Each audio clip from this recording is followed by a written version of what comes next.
10 RBI, wow. So he can't choose his He pitches. got 3 of them off the position. Okay, So but 7 RBI. 7 RBIs is fine. It's not the greatest night in the history of baseball. All right. On the night the he night- goes 50-50. Yeah. Which no one in the He's just history of mad about baseball. everything. It's not. You're mad about It's everything. not. What night was Okay, better? hold on. Anytime anyone's hit 4 home runs in a game. Okay. Bears Colts. He's mad.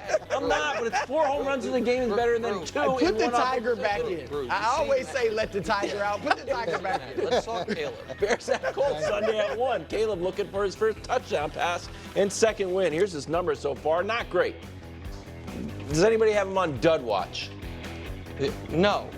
Oh, you guys put him on Dud Watch, which is a fake thing that doesn't even exist. We don't even have graphics for it like we do the Trevor Trash Hour. It's just a fake thing. It's real. It might become a full segment. yeah, it's too. real. Okay, here's what I know.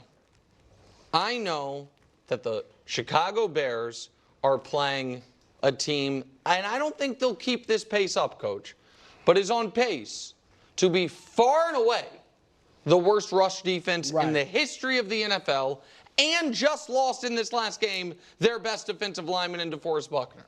They allowed 213 in game 1 to Houston, made everything Joe Mixon hit the rejuvenation machine. And then in game 2, when everyone knew Malik Willis is starting quarterback, so the Packers are going to run the ball, they allowed 260.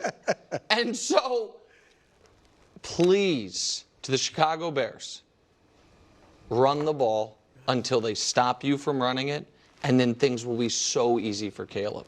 They're going to run the ball, have success. I've heard this from a smart Has man. he ever said this? Well, before? I'm I don't know situational what he- football. no, I don't know what to do right Situational now. football. When this happens, he mocks the quarterback. Situational football. He mocked Josh Allen, Lamar. No, Take it out hold of their on, hands. Hold on. Take it out of their hands. I did not mock Josh Allen You for that. did. They won 5-0 at the end of the season. They took the ball out of the best player's hands. Yeah. They must not think he's very good. All right.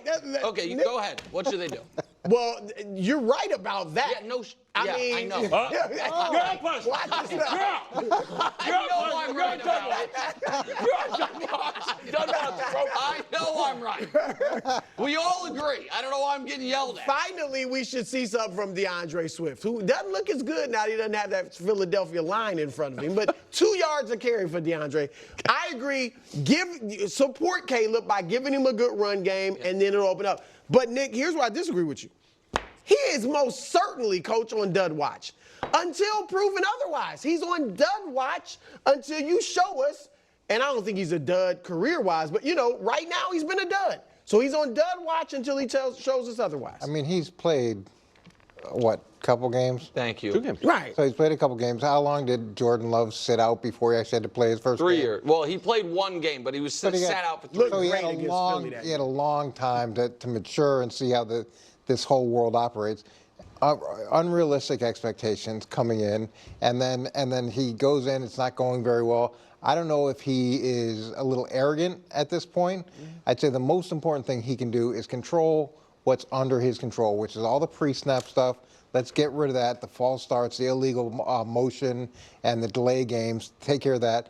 Take care of the sacks that are killing drives where you're running around for 45 minutes trying to figure out how to get sacked and kill a drive, and not take these chances that worked in college but don't work at the same level in the NFL. That doesn't mean don't play to your strengths. I'm not saying that, but there's a difference between the types of chances. To be fair on that, I feel like he's done that twice so far in his career, once in each game. In the first game, as far as taking chances, when he thought he was going to escape from a sack and he took like a 30-yard sack. Yeah. And the second one was when he did escape from the sack, and then instead of throwing it away, he threw it in triple. To avoid 3 straight losses at home dating back to last year's playoff debacle.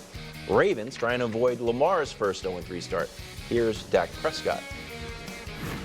We've just got to go out there and play our best. I mean, it's week 3. I mentioned it after the game to you guys, right? It's about a process, and we can't get overwhelmed. We can't get overwhelmed in what people are writing about us. It's simply a process that we've got to focus on getting better each and every day with the right attitude that we come in here and understand that we're trying to put the best versions of ourselves on the field each and every Sunday, regardless of what's happened the last Sunday. It's the NFL. Dak's quotes have been perfect. They have. Absolutely perfect. This season, Lamar versus Dak. I know Lamar hasn't won a game, but 344 yards total, pretty good. So, Brew, we'll start with you. Who you got here? Ravens all day. They've got they win off paper and on paper. Because off paper, the intangibles of they're the more desperate team. Now Dallas is desperate too. They need to win. But obviously the Ravens are more desperate. They have the higher motivation level. And then on paper, their strengths are like perfectly fit for Dallas's weaknesses. Like one, Dallas has been bad against the run. Last week, New Orleans, almost 200 yards rushing, just totally pushing them around. And obviously Baltimore, even at 0-2, they got one of the top rush games in the league. If they really get Derrick Henry going, and then you always have to worry about Lamar, that's going to be a problem. They've averaged 5.7 yards per rush. So if they don't go away from the run, a lot of that's Lamar. Yeah. But if they don't go away from the run, and Lamar's probably, I don't want him to get too amped up, kind of like he was against Kansas City, but he's going to be amped up to the point where he's like, whatever it takes to win. So I think he is going to be running a lot, probably scrambling. And then defensively, Dallas can't run the ball. We thought their running back room was weak, and it is. Yeah. And the Ravens will be able. They've had a decent pass rush, but now that they know they're not worried about the run, they're going to really be able to get after Dak. And I think, Nick, it makes that offense one-dimensional and predictable. I think it'll be one-dimensional. And so I think the Ravens will be able to defend it more because they'll know what's coming. Well, and I don't think Dak's at his best without a run game. I think he's always best when he's got a run game. The bright spot, Deuce Vaughn has doubled his yards per carry. The bad spot is still only 3 yards a rush. It was 1.7 last year, though. Little improvement. So you said a lot there. What you didn't say is Baltimore is the worst pass defense in football. Number 32. Number 32 in yards allowed, number 30 in yards per pass, number 30 in completion percentage at 76%, giving up a quarterback rating of 98, and be like, well, they played Mahomes. But they also played, and don't call him, Wilds, you were right. Gardner Minshew is like the Patriots, wildly overrated by you. And they also played Gardner Minshew. If I were... The only reason Cowboys +1 is not going to be in Nick's picks in 30 minutes is because I'm a little concerned CeeDee Lamb could be a game day scratch or a guy who, you know what I mean, warms up and doesn't play. And I don't think the Cowboys can win without him. But if he plays, I've got the Cowboys. I think the Ravens, coach, almost every year, there's a team like this. The season from hell. Wow, that team that we all thought was going to be at least good, if not great, is bad. Last year, it was Cincinnati, call that the injuries, fine, and the Chargers.